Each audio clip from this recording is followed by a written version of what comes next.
Prólogo de Carl Gustav Jung al Jishing.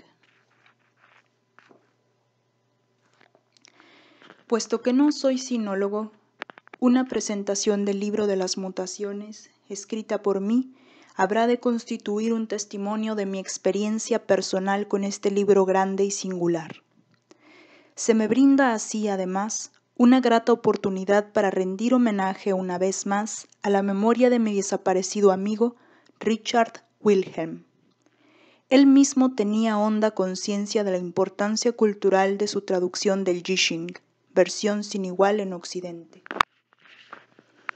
Si el significado del libro de las mutaciones fuese fácil de aprender, la obra no requeriría ningún prólogo, pero sin lugar a dudas no es este el caso, ya que hay tantas cosas que se presentan oscuras en torno de él que los estudiosos occidentales tendieron a desecharlo, considerándolo un conjunto de fórmulas mágicas, o bien demasiado abstrusas como para ser inteligibles, o bien carentes de todo valor. La traducción del eje del Jishing, única versión disponible hasta ahora en inglés, contribuyó poco para hacer accesible la obra a la mentalidad occidental. Wilhelm, en cambio, hizo el máximo esfuerzo para allanar el camino hacia la comprensión del texto. Estaba en condiciones de hacerlo dado que él mismo había aprendido la filosofía y el uso del Jishing con el venerable sabio Lao Nai Wosan, Xuan. Además, durante un periodo de muchos años había puesto en práctica la singular técnica del oráculo. Su captación del significado viviente del texto otorga a su versión del Jishing una profundidad de perspectiva que nunca podría provenir de un conocimiento puramente académico de la filosofía china. Le estoy muy agradecido a Wilhelm por la luz que él aportó a la comprensión del complicado problema del Jishing y asimismo por facilitar una profunda introvisión. Aquí en la palabra introvisión viene señalado que en el original de este prólogo, publicado en inglés, Jung usa en este y otros casos la palabra insight, que suele conservarse así en muchos textos en castellano. Parece, sin embargo, preferible traducirla por el neologismo introvisión, a diferencia de introspección, que solo sugiere una connotación subjetiva. Retomamos. Le estoy muy agradecido a Wilhelm por la luz que él aportó a la comprensión del complicado problema del Jishing y asimismo por facilitar una profunda introvisión en lo que respecta a su aplicación práctica. A lo largo de más de 30 años me he interesado por esta técnica oracular o método de exploración del inconsciente, ya que me parecía de insólita significación. Ya estaba bastante familiarizado con el Jishing cuando por primera vez me encontré con Wilhelm a comienzos de la década del 20. Me confirmó entonces lo que yo ya sabía y me enseñó muchas cosas más. No conozco el idioma chino ni he estado nunca en China. Puedo asegurar al lector que no es en modo alguno fácil hallar la correcta vía de acceso a este monumento del pensamiento chino, que se aparta de manera tan completa de nuestros modos de pensar. A fin de entender qué significa semejante libro, es imperioso dejar de lado ciertos prejuicios de la mente occidental. Es un hecho curioso que un pueblo tan bien dotado e inteligente como el chino no haya desarrollado nunca lo que nosotros llamamos ciencia. Pero sucede que nuestra ciencia se basa sobre el principio de causalidad y se considera que la causalidad es una verdad axiomática.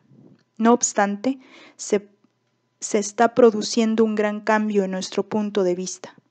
Lo que no consiguió la crítica de la razón pura de Kant, lo está logrando la física moderna. Los axiomas de causalidad se están conmoviendo hasta sus cimientos.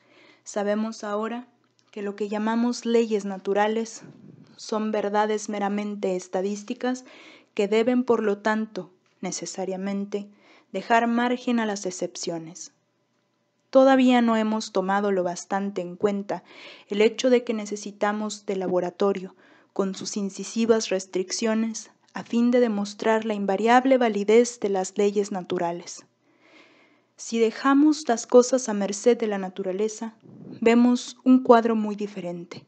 Cada proceso se ve interferido en forma parcial o total por el azar, hasta el punto que en circunstancias naturales, una secuencia de hechos que se ajuste de manera absoluta a leyes específicas constituye casi una excepción. La mente china, tal como yo la veo obrar en el Yixing, parece preocuparse exclusivamente por el aspecto casual de los acontecimientos. Lo que nosotros llamamos coincidencia parece constituir el interés principal de esta mente peculiar, y aquello que reverenciamos como causalidad casi no se toma en cuenta. Hemos de admitir que hay bastante que decir sobre la inmensa importancia del azar. Un incalculable caudal de esfuerzos humanos está orientado a combatir y restringir los perjuicios o peligros que entraña el azar. Las consideraciones teóricas sobre causa y efecto a menudo resultan desvaídas e imprecisas en comparación con los resultados prácticos del azar. Está muy bien decir que el cristal de cuarzo es un prisma hexagonal. La afirmación es correcta en la medida en que se tenga en cuenta un cristal ideal. Sin embargo, en la naturaleza no se encuentran dos cristales exactamente iguales, pese a que todos son inequívocamente hexagonales. La forma real, empero, parece interesar más al sabio chino que la forma ideal. La abigarrada trama de leyes naturales que constituyen la realidad empírica posee para él mayor significación que una explicación causal de los hechos, lo que por otra parte deben usualmente ser separados unos de otros a fin de tratarlos en forma adecuada. La manera en que el I Ching tiende a contemplar la realidad parece desaprobar nuestros procedimientos causalistas. El momento concretamente observado se presenta a la antigua visión china más bien como un acaecimiento fortuito, que como el resultado claramente definido de procesos en cadena concurrentes y causales. La cuestión que interesa parece ser la configuración formada por los hechos casuales con el momento de la observación, y de ningún modo las razones hipotéticas que aparentemente justifican la coincidencia. En tanto que, cuidadosamente, la mente occidental tamiza, pesa, selecciona, clasifica, separa, la representación china del momento lo abarca todo, hasta el más minúsculo y absurdo detalle, porque todos los ingredientes componen el momento observado. Ocurre así que cuando se arrojan las 3 monedas o se cuentan los 49 tallos, estos pormenores casuales entran en la representación del momento, de la observación, y constituyen una parte de él, una parte que, aunque sea insignificante para nosotros, es sumamente significativa para la mentalidad china. Para nosotros sería un acerto banal y casi exento de sentido, por lo menos a primera vista, decir que todo lo que ocurre en un momento dado posee inevitablemente la calidad peculiar de ese momento. Esto no constituye un argumento abstracto, sino un argumento realmente práctico. Existen conocedores capaces de determinar solo por el aspecto el gusto y el comportamiento de un vino, el año de su origen y la ubicación del viñedo. Existen anticuarios capaces de indicar con exactitud casi pasmosa la fecha, el lugar de origen y el creador de un objeto de arte o de un mueble solo con mirarlo. Y hasta existen astrólogos que pueden decirnos, sin ningún conocimiento previo de nuestro natalicio, cuál era la posición del sol y de la luna y qué signo del zodiaco ascendía sobre el horizonte en el momento de nuestro nacimiento. Frente a tales hechos, es preciso admitir que los momentos pueden dejar huellas perdurables. En otras palabras, quien quiera haya inventado el Yixing estaba convencido de que el hexagrama obtenido en un momento determinado coincidía con este en su índole cualitativa, no menos que en la temporal. Para él el hexagrama era el exponente del momento en que se lo extraía, más aún de lo que podrían serlo las horas señaladas por el reloj o las divisiones del calendario, por cuanto se entendía que el hexagrama era un indicador de la situación esencial que prevalecía en el momento en que se originaba. Este supuesto implica cierto curioso principio al que he denominado sincronicidad, un concepto que configura un punto de vista diametralmente opuesto al de causalidad, dado que esta última es una verdad meramente estadística y no absoluta.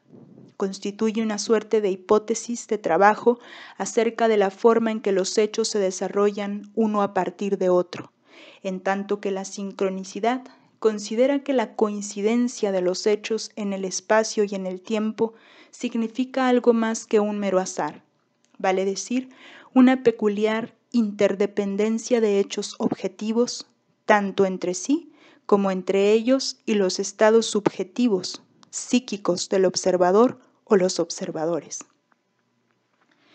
La antigua mentalidad china contempla el cosmos de un modo comparable al del físico moderno, quien no puede negar que su modelo del mundo es una estructura decididamente psicofísica. El hecho microfísico incluye al observador exactamente como la realidad subyacente del Yixing comprende las condiciones subjetivas, es decir, psíquicas, de la totalidad de la situación del momento. Exactamente como la causalidad describe la secuencia de los hechos para la mentalidad china, la sincronicidad trata de la coincidencia de los hechos. El punto de vista causal nos relata una dramática historia sobre la manera en que D llegó a la existencia, se originó en C, que existía antes que D y C. A su vez, C tuvo un padre, B, etc. Por su parte, el punto de vista sincronístico trata de producir una representación igualmente significativa de la coincidencia. ¿Cómo es que A, B, C, D, etc. aparecen todos en el mismo momento y en el mismo lugar? Ello ocurre antes que nada porque los hechos físicos A y B son de la misma índole que los hechos psíquicos C y D, y además porque todos son exponentes de una única e idéntica situación momentánea. Se da por supuesto que la situación constituye una figura legible o comprensible. Ahora bien, los 64 hexagramas del Yixing son el instrumento mediante el cual puede determinarse el significado de 64 situaciones diferentes y, por otra parte, típicas. Estas interpretaciones equivalen a explicaciones causales. La conexión causal es estadísticamente necesaria y puede, por lo tanto, ser sometida al experimento. Como las situaciones son únicas y no pueden repetirse, parece imposible experimentar con la sincronicidad en condiciones corrientes. En el Yixing, el único criterio de validez de la sincronicidad es la opinión del observador, según la cual el texto del hexagrama equivale a una versión fiel de su estado psíquico. Se supone que la caída de las monedas o el resultado de la división del manojo de tallos de milenrama es lo que necesariamente debe ser en una situación dada, puesto que cualquier cosa que ocurra en ese momento pertenece a éste como parte indispensable del cuadro. Si se arroja al suelo un puñado de fósforos, ellos forman la figura prototípica característica de ese momento. Pero, Una verdad tan obvia como esta solo revela su carácter significativo si es posible leer la figura prototípica y verificar su interpretación, en parte mediante el conocimiento que el observador tiene de la situación subjetiva y objetiva, y en parte a través del carácter de los hechos ulteriores. Obviamente este no es un procedimiento capaz de hallar eco en una mente crítica, habituada a la verificación experimental de los hechos o a la evidencia fáctica.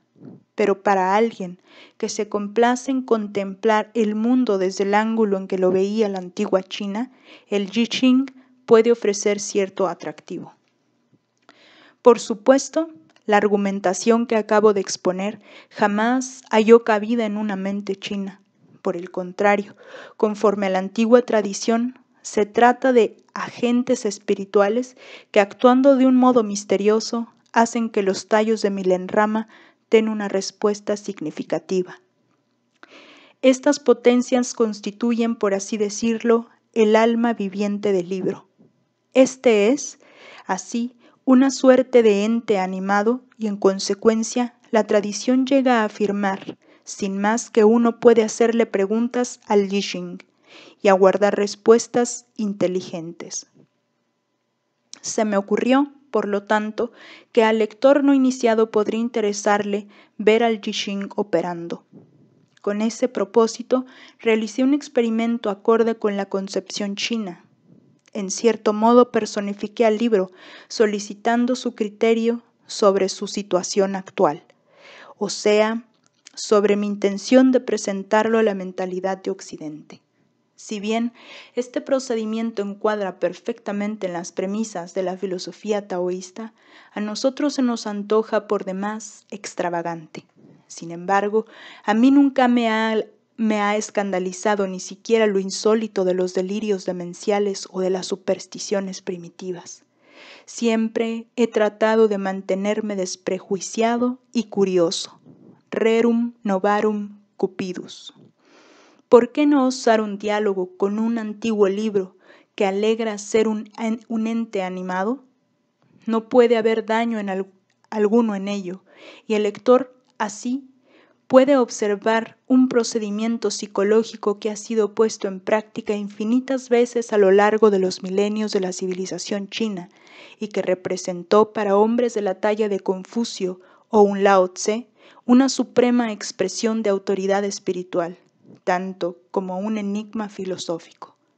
Utilicé el método de las monedas y la respuesta obtenida fue el hexagrama 50, Ting, el caldero. De acuerdo con la manera en que estaba construida mi pregunta, debe entenderse el texto del hexagrama como si el I Ching mismo fuese la persona que habla, de modo que se describe a sí mismo como un caldero, es decir, una vasija ritual que contiene comida cocida. Aquí la comida debe entenderse como alimento espiritual. Al respecto, dice Wilhelm, el caldero, como utensilio, pertenece a una civilización refinada. Sugiere el cuidado y la alimentación de hombres capaces, lo que redundaba en beneficio del Estado. Vemos aquí a la cultura en el punto en que alcanza su cumbre en la religión. El caldero sirve para ofrendar el sacrificio a Dios. La suprema revelación de Dios aparece en los profetas y en los santos. Venerarlos es auténtica veneración de Dios. La voluntad de Dios, tal como se revela a través de ellos, debe ser aceptada con humildad. Atendiéndonos a nuestra hipótesis, debemos concluir que aquí el I Ching está dando testimonio acerca de sí mismo.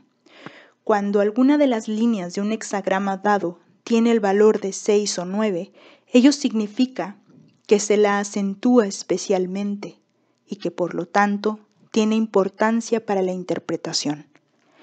En mi hexagrama, los agentes espirituales han dado el acento de 9 a las líneas que ocupan el segundo y el tercer puesto.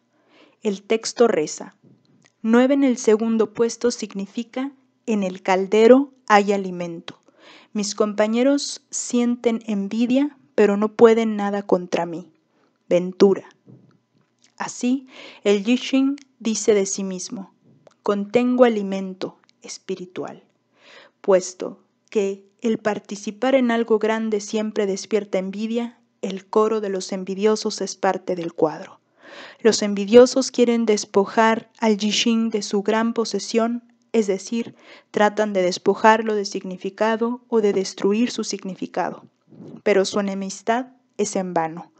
La riqueza de significado del Jishin está asegurada, es decir, está convencido de sus logros positivos que nadie puede arrebatarle.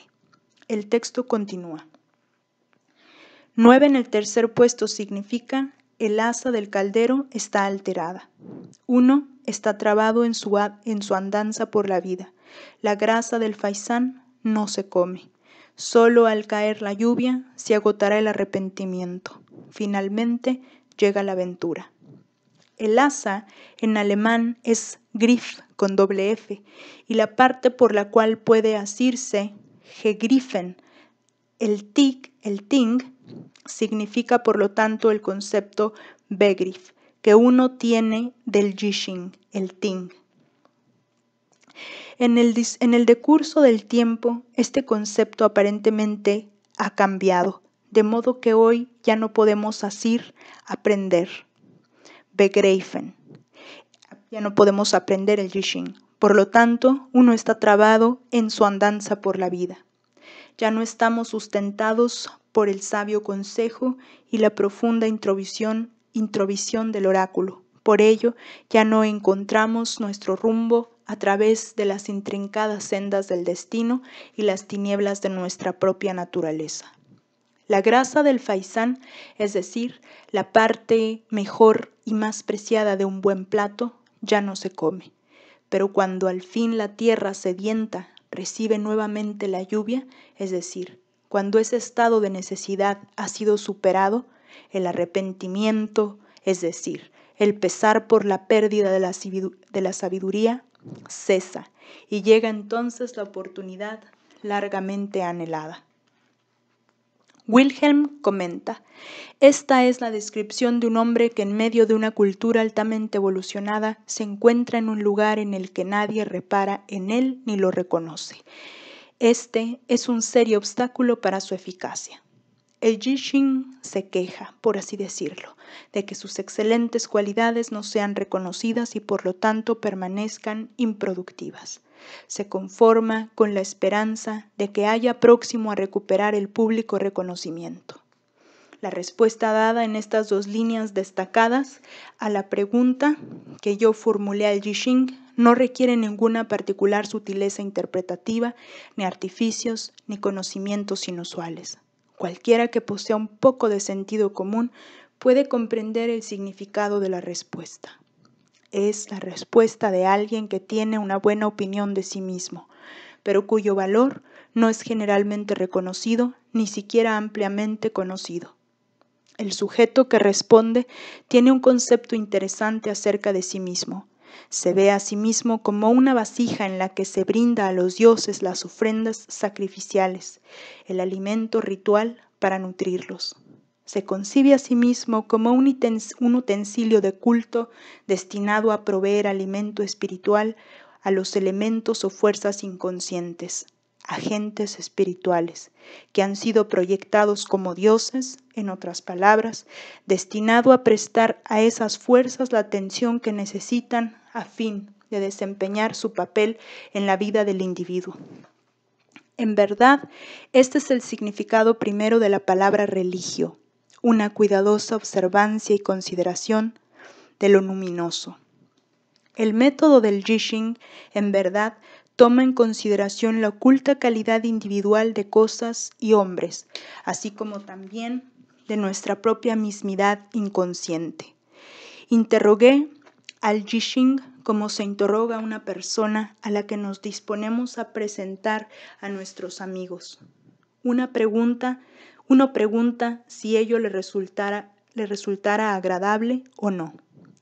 En respuesta, el Jishin me habla de su significación religiosa, del hecho de que en la actualidad se lo desconoce y se lo maljuzga. de su esperanza de que se lo restituya a un puesto de honor. Esto último, obviamente, con una mirada de reojo a mi aún no escrito prólogo, y sobre todo a la versión inglesa.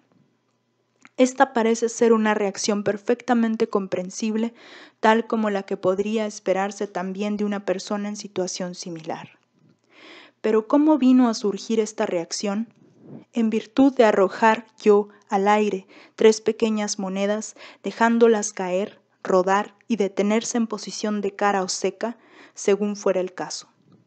Este curioso hecho, que una reacción que tiene sentido surja de una técnica que en apariencia excluye de entrada todo sentido, constituye la gran realización del Jixing. El ejemplo que acabo de dar no es único. Las respuestas plenas de sentido constituyen la regla. Tanto sinólogos occidentales como distinguidos eruditos chinos se tomaron la molestia de informarme que el Jixing es una colección de fórmulas mágicas obsoletas. En el transcurso de esas conversaciones, mi informante admitía a veces que había consultado el oráculo por intermedio de un adivino, por lo general un sacerdote taoísta. No podía tratarse de otra cosa sino de puras tonterías, claro está. Pero, y es bastante curioso, la respuesta recibida coincidía, al parecer, de un modo notablemente acertado con el punto sensible psicológico del consultante. Estoy de acuerdo con el pensamiento occidental en que era posible que existiese cualquier número de respuestas a mi pregunta, y por cierto, no puedo afirmar que otra respuesta no hubiera sido igualmente significativa. Sin embargo, la respuesta recibida fue la primera y la única. Nada sabemos sobre otras posibles respuestas. A mí me agradó y me satisfizo. Plantear la misma pregunta por segunda vez hubiera sido una falta de tacto, de modo que no lo hice. El maestro solo habla una vez. El burdo enfoque pedagógico que pretende encuadrar los fenómenos irracionales dentro de un molde racional preconcebido es para mí una blasfemia. En verdad, cosas tales como esta pregunta deben permanecer como eran cuando por primera vez surgieron a la luz, porque sólo así llegamos a saber qué hace la naturaleza cuando se la deja actuar por su cuenta, sin que se vea perturbada por la intromisión del hombre. No debiéramos recurrir a los cadáveres para estudiar la vida. Por lo demás, la repetición del experimento es imposible, por la simple razón de que no se puede reconstruir la situación original. Por lo tanto, en cada caso solo hay una primera y única respuesta. Pero volvamos al hexagrama. No hay nada extraño en el hecho de que todo el texto del hexagrama Ting, el caldero, amplíe los temas ya anunciados por las 2 líneas salientes. La primera línea del hexagrama dice: un caldero con las patas tumbadas, propicio para la eliminación de lo estancado. Uno toma una concubina por amor al hijo de ella. No hay tacha. Un caldero cabeza abajo no se halla en uso, por lo tanto el Jixing es como un caldero fuera de uso. Darle vuelta sirve para eliminar lo estancado, como lo expresa la línea. Del mismo modo que un hombre toma una concubina cuando su mujer no tiene un hijo, así se recurre al Jixing cuando no se encuentra otra salida. Pese al estatus cuasi legal de una concubina entre los chinos, en realidad tal institución no constituye más que un recurso poco elevado, y así también el procedimiento mágico del oráculo es un expediente que puede utilizarse para fines elevados. No hay tacha, pero se trata de un recurso excepcional. La segunda y tercera líneas ya han sido consideradas. La cuarta línea dice: al caldero se le rompen las patas, la comida del príncipe se derrama y queda mancillada su imagen. Desventura. Aquí el caldero ha sido puesto en uso, pero evidentemente de una manera muy desmañada, es decir, que ha abusado del oráculo o se lo ha malinterpretado. De este modo el alimento divino se pierde o uno se expone a la vergüenza. Legge traduce como sigue: al sujeto en cuestión lo harán ruborizarse de vergüenza. Abusar de un utensilio de culto como el ting, es decir, el jishing, es una crasa profanación. Evidentemente aquí el jishing insiste en proclamar su dignidad de vasija ritual y se opone a ser usado para fines profanos. La quinta línea dice: el ting tiene asas amarillas, argollas de oro, es propicia la perseverancia. El jishing, según parece, se ha encontrado con una nueva y correcta amarilla, entre paréntesis, comprensión, es decir, con un nuevo concepto mediante el cual puede ser aprendido. Este concepto es valioso, de oro. Existe, en efecto, una nueva edición en inglés que torna el libro más accesible que antes para el mundo occidental. La sexta línea dice: el caldero tiene argollas de jade, gran ventura, nada que no sea propicio. El jade se distingue por su belleza, su suave resplandor. Si las argollas son de jade, toda la vasija acrecienta su belleza, honor y valor. Aquí el jishing se expresa como si se sintiera no solo satisfecho, sino, por cierto, muy optimista. Solo cabe aguardar los hechos ulteriores y entre tanto contentarse con la grata conclusión de que el jishing aprueba la nueva edición. He mostrado en este ejemplo lo más objetivamente que pude cómo procede el oráculo en un caso dado. Naturalmente el procedimiento varía un poco según la manera en que se le formule la pregunta. Por ejemplo, si una persona se halla en una situación confusa, él mismo puede aparecer en el oráculo como el que habla. O si la pregunta concierne a una relación con otra persona, ésta puede aparecer como la que habla. Sin embargo, la identidad del que habla no depende por entero de la manera en que se construya la pregunta, dado que nuestras relaciones con nuestros semejantes no siempre se ven determinadas por ellos. Muy a menudo nuestras relaciones dependen casi exclusivamente de nuestras propias actitudes, si bien podemos no tener conciencia alguna de este hecho. Ocurre así que si un individuo es inconsciente de su papel en una relación, puede que ahí se esconda una sorpresa para él. Contrariamente a su expectativa, puede aparecer él mismo como el agente principal, tal como el texto lo indica a veces en forma inequívoca. También puede ocurrir que tomemos una situación demasiado en serio y la consideremos de extrema importancia, en tanto que la respuesta que obtenemos al consultar el jishing dirige la atención hacia algún otro aspecto insospechado implícito en la pregunta. Casos como este podrían hacer pensar por lo pronto que el oráculo es falaz. Se dice que Confucio recibió una sola respuesta inapropiada, a saber, el hexagrama 22, lo agraciado. Un hexagrama que en toda su extensión tiene que ver con lo estético. Esto nos recuerda el consejo dado a Sócrates por su daimon: tú deberías hacer más música. A raíz de lo cual Sócrates empezó a tocar la flauta. Confucio y Sócrates compiten por el primer puesto en lo que se refiere a sensatez y a una actitud pedagógica frente a la vida, pero es poco probable que ninguno de los dos se ocupara de conferir gracia a la barbita de su mentón, como lo aconseja la segunda línea de ese hexagrama. Desgraciadamente, la sensatez y la pedagogía a menudo carecen de gracia y encanto, y así es posible que después de todo el oráculo no se haya equivocado. Volvamos una vez más a nuestro hexagrama, aunque el jishing no solo parece estar satisfecho con su nueva edición, sino incluso expresar un acentuado optimismo. Esto aún nada predice acerca del efecto que tendrá la edición sobre el público al que se propone llegar. Puesto que tenemos en nuestro hexagrama dos líneas yang, destacadas por el valor numérico 9, estamos en condiciones de averiguar qué clase de pronóstico formula el jishing para sí mismo. Según la concepción antigua, las líneas señaladas con un 6 o un 9 poseen una tensión interior tan grande que las lleva a transformarse en sus opuestos, es decir, yang en yin y viceversa. Mediante este cambio obtenemos en el caso presente el hexagrama 35, Tsin, el progreso. El sujeto de este hexagrama es alguien que tropieza en su ascenso con toda suerte de vicitudes, y el texto describe la forma en que debería de conducirse. El Yixing se encuentra en la misma situación.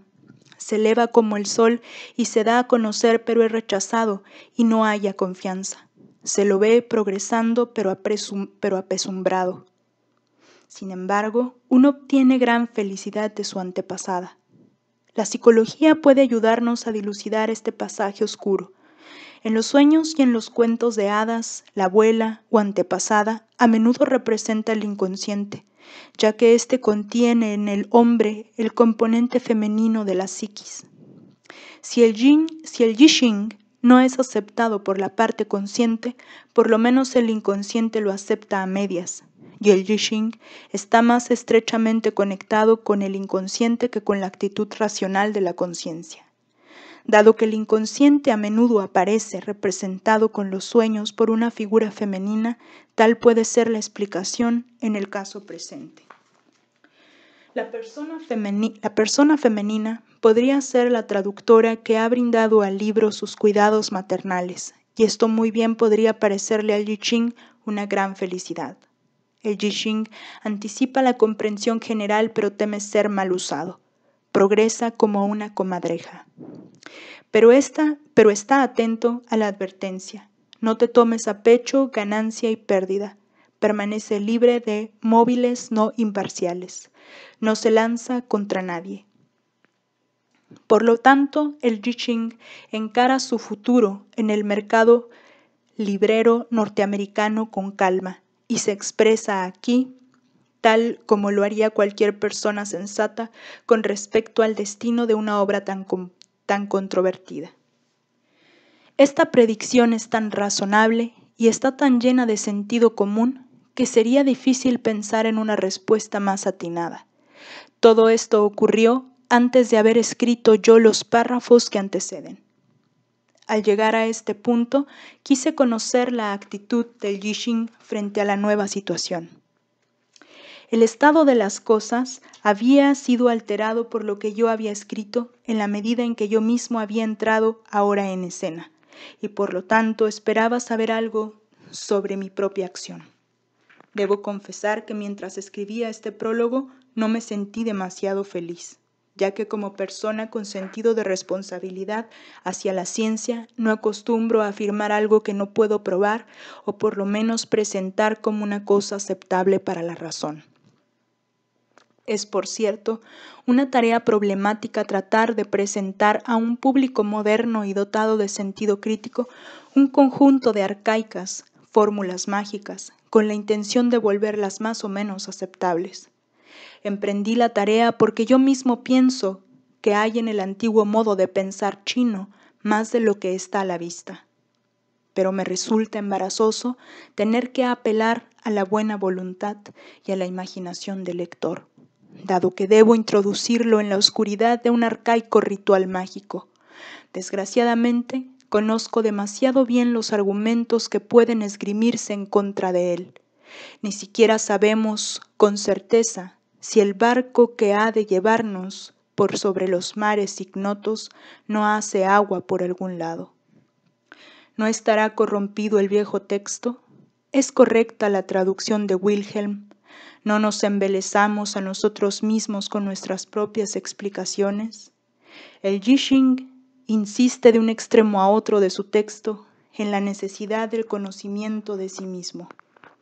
El método que servirá para lograrlo está expuesto a toda clase de abusos, de ahí que no esté destinado a la gente inmadura y de mente frívola.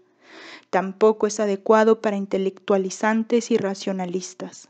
Solo es apropiado para gentes pensantes y reflexivas a quienes les place meditar sobre lo que hacen y lo que les ocurre. Predilección que no debe confundirse con el morboso y rumiante cavilar del hipocondriaco. Como he señalado más arriba, no tengo respuesta para la multitud de problemas que surgen cuando tratamos de armonizar el oráculo del Yixing con nuestros cánones científicos aceptados. Pero ni falta hace decirlo, nada oculto puede deducirse por raciocinio. Mi posición en estas cuestiones es pragmática y las grandes disciplinas que me han enseñado la utilidad práctica de este punto de vista son la psicoterapia y la psicología médica. Probablemente en ningún otro campo tenemos que habérnoslas con tantas incógnitas, y en ninguna otra parte nos acostumbramos tanto a adoptar métodos que resultan operantes, aun cuando por largo tiempo acaso ignoremos por qué son operantes. Pueden darse curas inesperadas ocasionadas por terapias cuestionables e inesperados fracasos ocasionados por métodos presuntamente seguros. En la exploración del inconsciente nos topamos con cosas sumamente extrañas de las que el racionalista se aparta con horror, asegurando luego que no ha visto nada.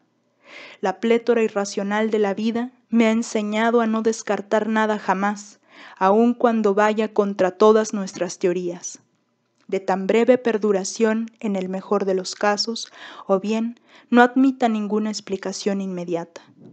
Esto naturalmente resulta inquietante y uno no sabe con certeza si la brújula está apuntando bien o no, pero la seguridad, la certidumbre y la paz no conducen a descubrimientos.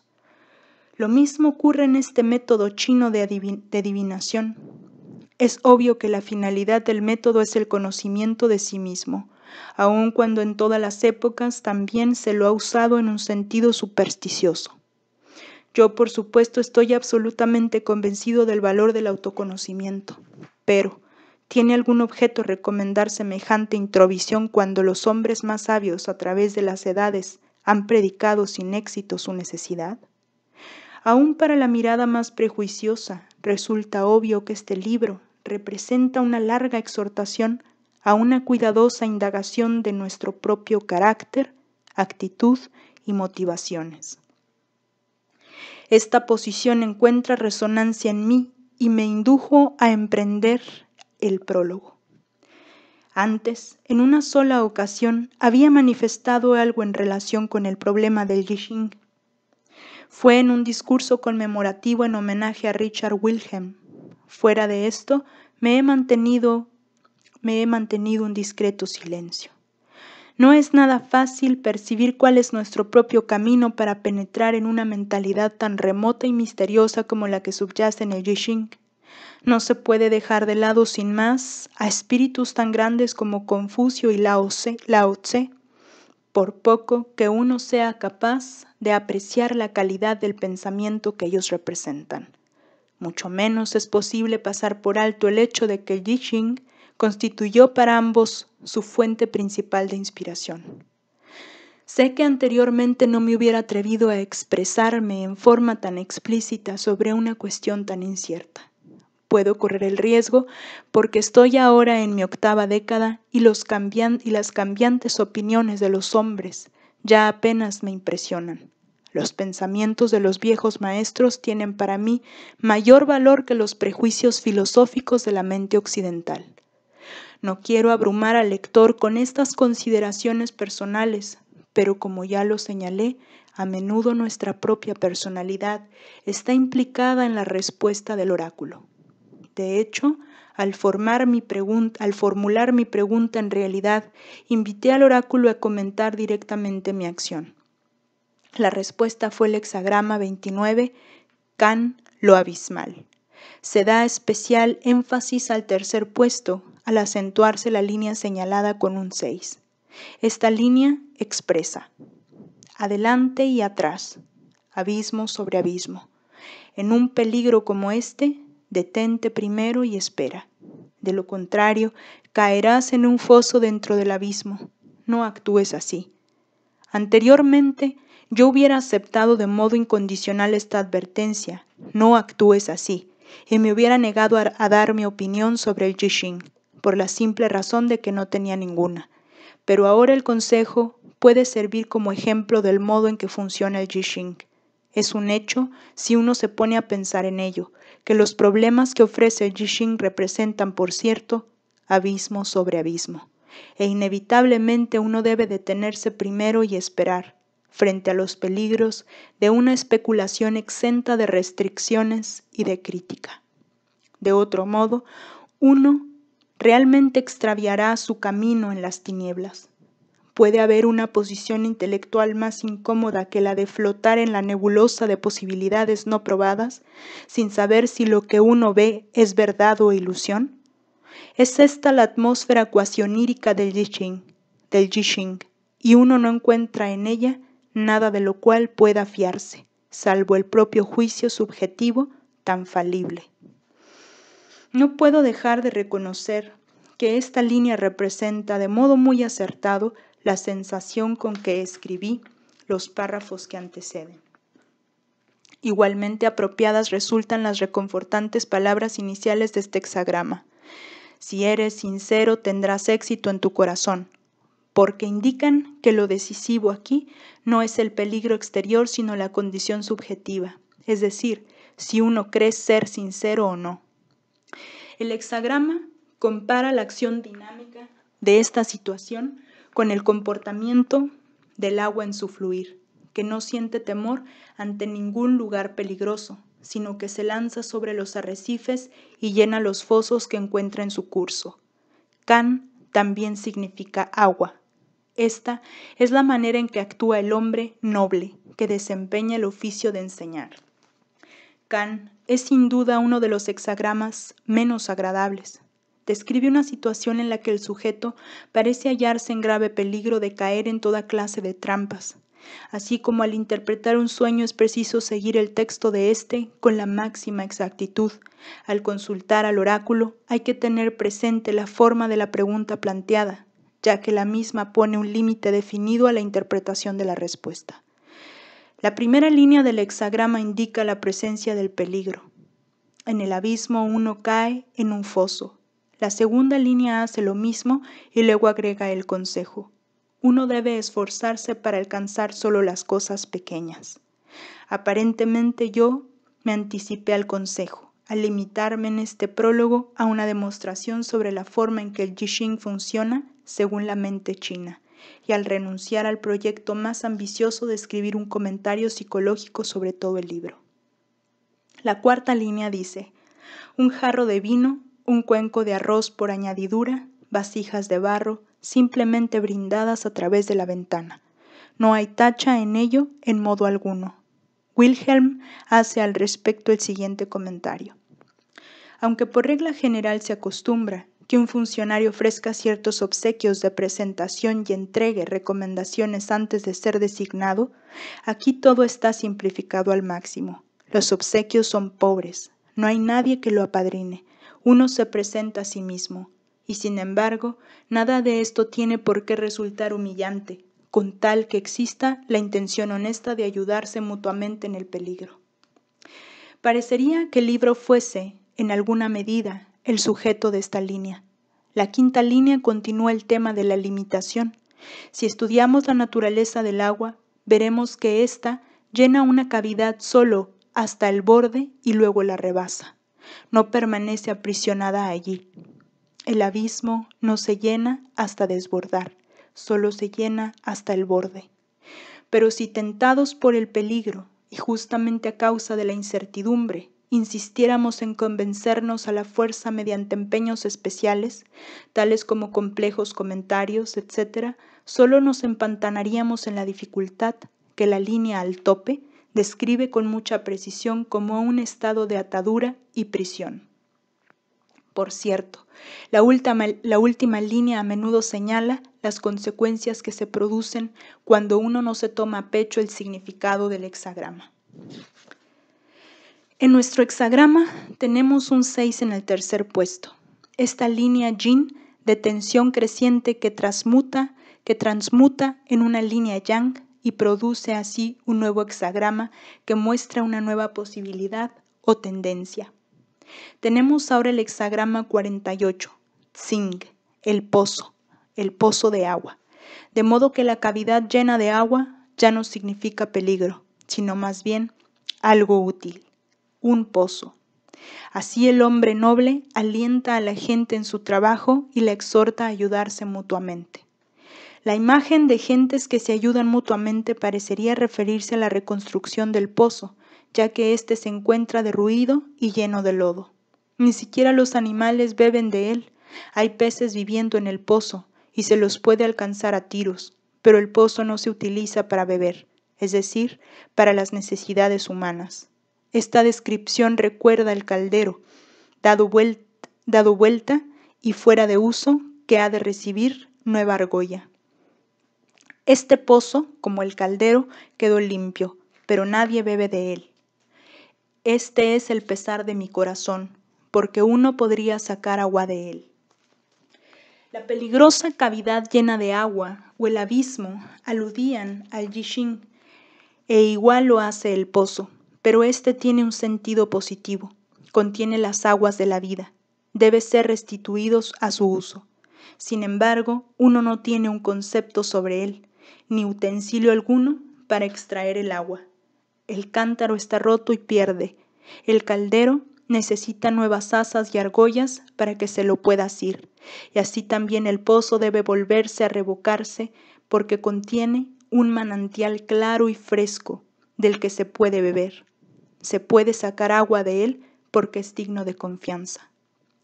Está claro que en este pronóstico el sujeto que habla es nuevamente el Yixing, que se representa a sí mismo como un manantial de agua viviente. El hexagrama anterior describía en detalle el peligro que amenaza a la persona que accidentalmente cae dentro del foso en el abismo. Debe empeñarse en encontrar la forma de salir para descubrir entonces que se trata de un viejo pozo en ruinas, enterrado en lodo, pero que puede ser restituido a su uso. Sometidos preguntas al método de azar, representado por el oráculo de las monedas. La segunda de ellas, después de haber escrito mi análisis de la respuesta a la primera. La primera pregunta estuvo dirigida, por así decir, al Yixing. ¿Qué tenía que decir sobre mi propia acción? Es decir, sobre la situación en la que yo era la persona actuante, la situación descrita por el primer hexagrama que obtuve. A la primera pregunta, el Yixing respondió comparándose con un caldero, una vasija ritual, que requiere una renovación, una vasija que solo contaba con una dudosa atención por parte del público. La respuesta a la segunda pregunta fue que yo había caído en una situación difícil, ya que el Yixing representaba un foso profundo y peligroso lleno de agua, en el que uno podía fácilmente atascarse en el fango. Sin embargo, resultó que el foso era un viejo pozo que solo requería ser renovado para que se lo pudiera usar nuevamente con fines útiles. Estos 4 hexagramas tienen unidad temática en lo fundamental: vasija, foso, pozo, y en lo que concierne a su contenido intelectual. Parecen tener así sentido. Si un ser humano hubiese dado tales respuestas, yo como psiquiatra había tenido que declararlo mentalmente sano, por lo menos sobre la base del material presentado. Por cierto, que no hubiera sido capaz de descubrir ningún elemento de delirio, idiotez o esquizofrenia en las 4 respuestas. En vista de la extrema vejez del Yixing y de su origen chino, no puedo considerar anormal su lenguaje arcaico, simbólico y florido. Por el contrario, hubiera tenido que felicitar a esta persona hipotética por el alcance de su percepción de mi inexpresado estado de duda. Por otro lado, cualquier persona de mente aguda y flexible puede dar vuelta a toda la cuestión y mostrar cómo he proyectado mis contenidos subjetivos sobre el simbolismo de los hexagramas. Semejante crítica, aunque catastrófica desde el punto de vista de la racionalidad occidental, no afecta la función del Yixing. Por el contrario, el sabio chino me diría sonriendo: ¿no ve usted lo útil que es el Yixing al hacer que usted proyecte sobre ese abstruso simbolismo pensamientos hasta ahora inadvertidos? Usted podía haber escrito su prólogo sin advertir para nada la avalancha de malentendidos que él mismo podía desencadenar. El punto de vista chino se desentiende de la actitud que uno adopta en cuanto al funcionamiento del oráculo. Únicamente nosotros nos sentimos perplejos porque tropezamos una y otra vez con nuestro prejuicio, o sea, con la noción de causalidad. La antigua sabiduría de Oriente pone el acento sobre el hecho de que el individuo inteligente entienda sus propios pensamientos, pero no le preocupa en lo más mínimo la forma en que lo hace. Cuanto menos piense uno en la teoría del Jixing, mejor dormirá. Me parece que sobre la base de este ejemplo, un lector desprejuiciado estará ahora en condiciones de formarse, por lo menos un criterio tentativo sobre el modo de operar del Jixing. Mas no se puede esperar de una simple introducción.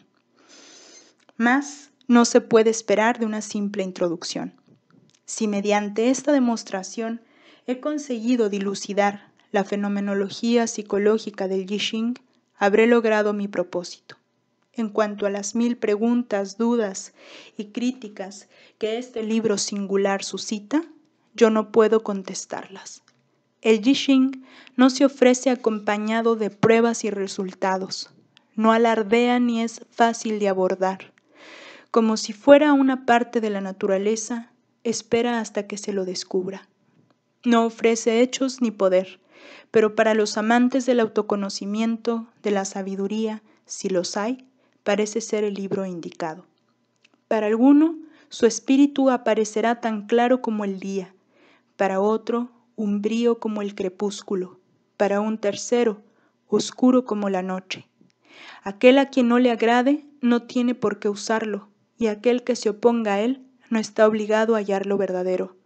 Dejémoslo salir al mundo para beneficio de quienes sean capaces de discernir su significación.